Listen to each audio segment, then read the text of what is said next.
You know, as I was coming up here to the Perfect Strangers apartment, it occurred to me that I'd been on this block before. I couldn't exactly remember why. And that is when I remember that this block is the same exact block where the St. Valentine Day massacre occurred. The actual killings happened right by that tree, the second one, that one. Do you think Larry and Balky knew that they lived on the same block as the St. Valentine's Day massacre? Don't be ridiculous. Just wanna waste some time with you. Sometimes it seems too good to be true. Nobody I'd rather waste time with than you. All right, here we are on the streets of Chicago. Sweet home Chicago. And this is the Lincoln Park section. In the end, this is the Lincoln Park section, in case you want to bleed it out. I'm sure people make those jokes when they come here all the time. The spelling of Lincoln Park, different from the band Lincoln Park. Now, it's not really what we're here to talk about anyway. I get sidetracked so easily. We're here to talk about the TV show Perfect Strangers. Perfect Strangers was a bigger hit than I thought. Listen, I watched it when I was a kid. It ended up on TGIF Fridays.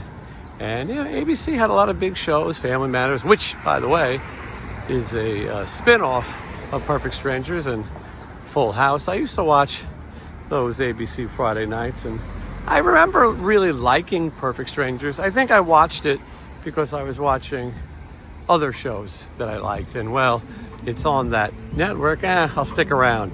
It also reminded me of The Odd Couple, Laverne and Shirley, some of my favorite buddy comedies.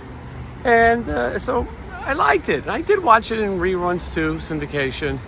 But then I realized Perfect Strangers ran for 8 seasons.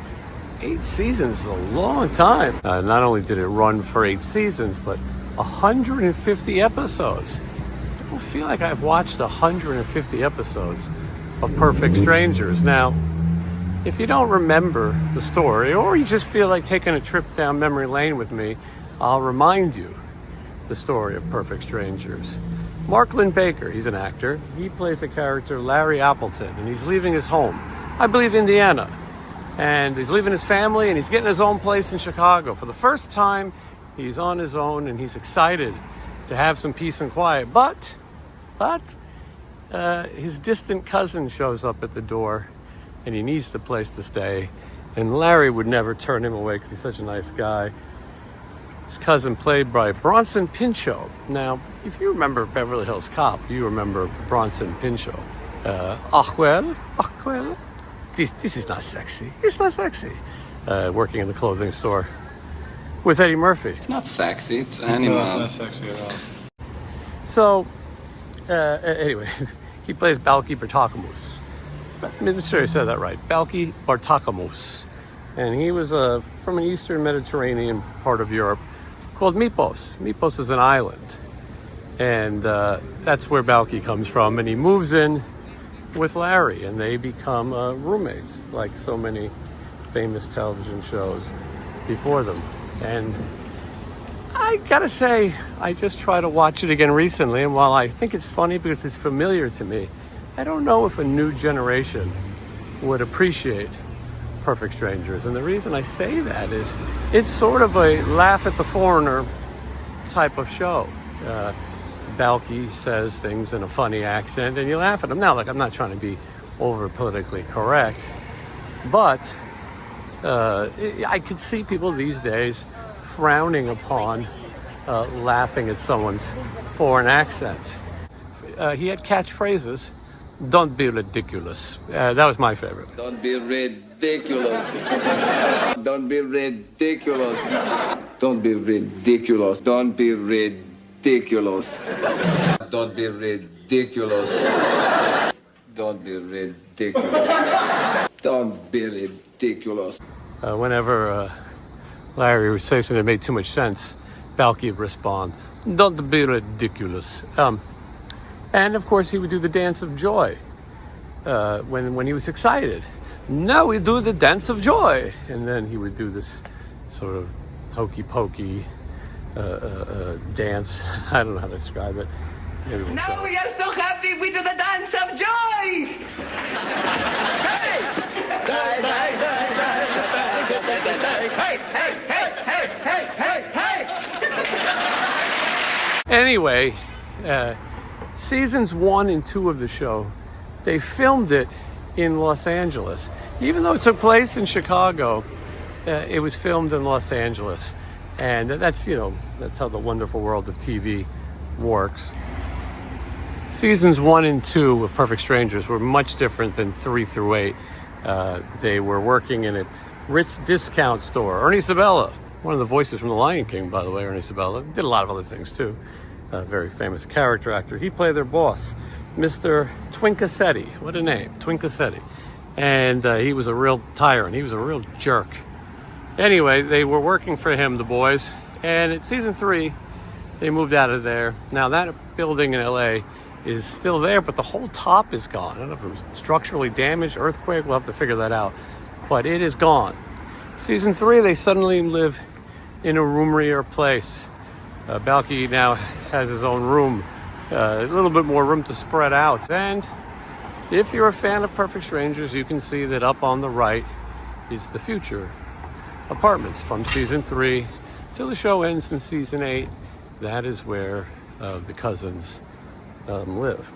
You know, it's funny, we talk about the actors, Mark Linn-Baker and Bronson Pinchot, but for a little while, they were considering Louis Anderson, the comedian Louis Anderson, they were considering him to be Larry Appleton.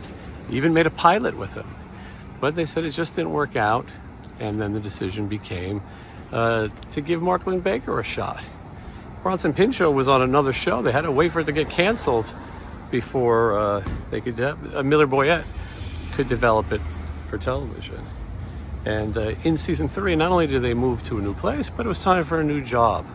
Larry Appleton became a reporter at the Chicago Chronicle, and like any good cousin, he got Balky a job in the mailroom. Now, is this coming back to you? Do you remember it?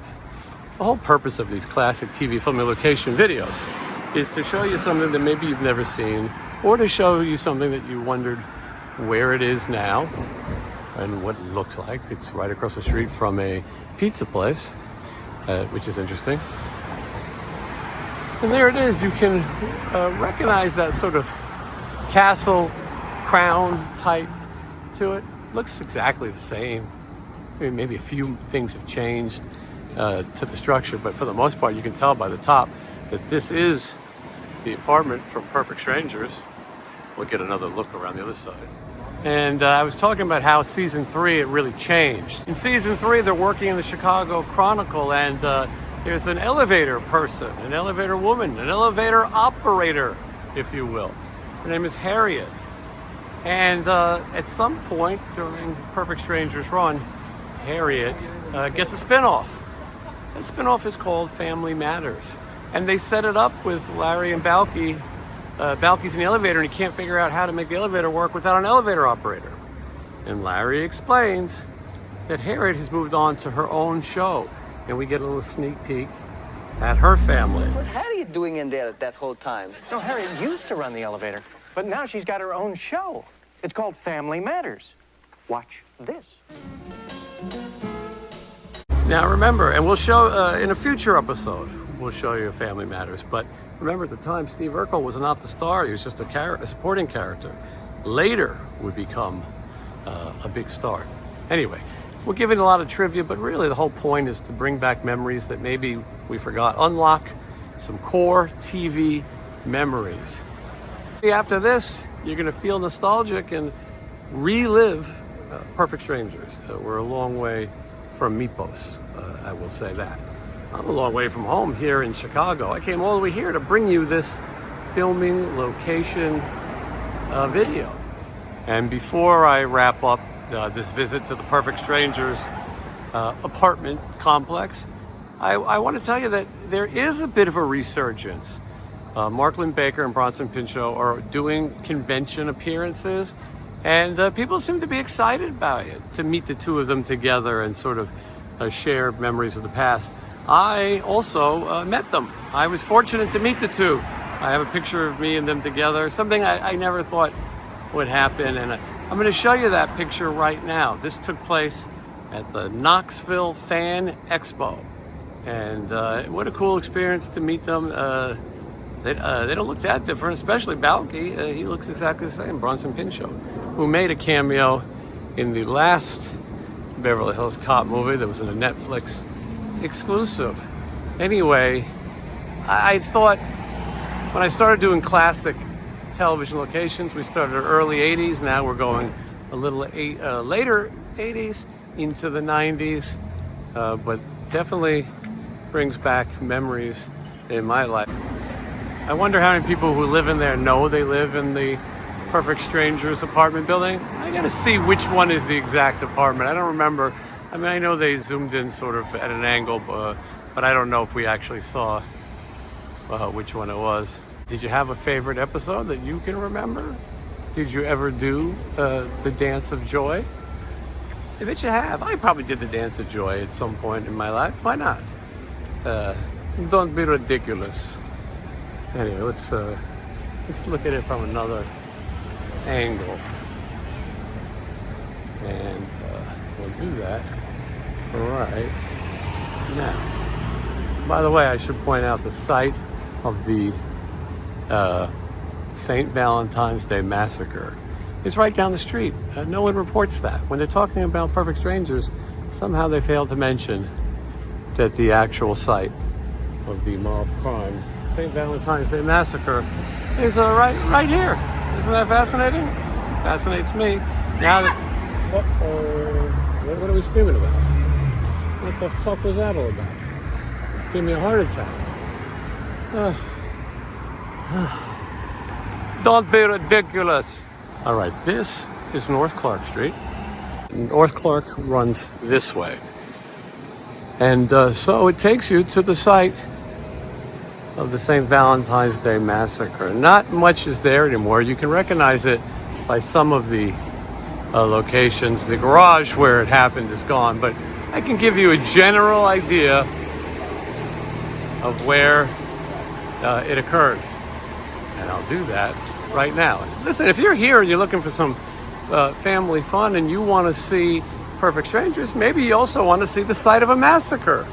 Who knows? All right, so the mobsters, the unsavory types, they met right over here.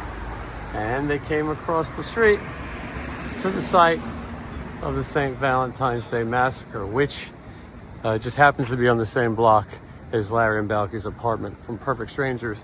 The shooting happened sort of where the tree was. There used to be a garage here. The actual bricks that have the bullets in them are in Las Vegas in the Mob Museum if you want to visit them. Or check out my record cover, Sin City Rejects, for a picture of me in front of those bricks. I should show that right now, don't you think? Right here, I'm going to show you me standing in front of the actual bricks. But this is the site of the St. Valentine's Day massacre. And if you get done with that, Perfect Strangers right above. Who knew? Anyway, there it is. Perfect Strangers. Let me know in the comments. And you know what? Let me know where you want me to go next. I risked my life to come here. What classic TV show would you like to see? Now remember, a lot of locations have been destroyed, so some of your requests unfortunately didn't make it. Anyway, please like this video. Please comment on this video, obviously, and subscribe to my channel if you haven't. And tell me what one you want to see next. And there's a whole playlist, by the way. There's like 50 of these videos, different memories of your youth, your past and your present and your future and beyond, or something like that. I'll see you in the next video. Thank you for watching. Bye-bye.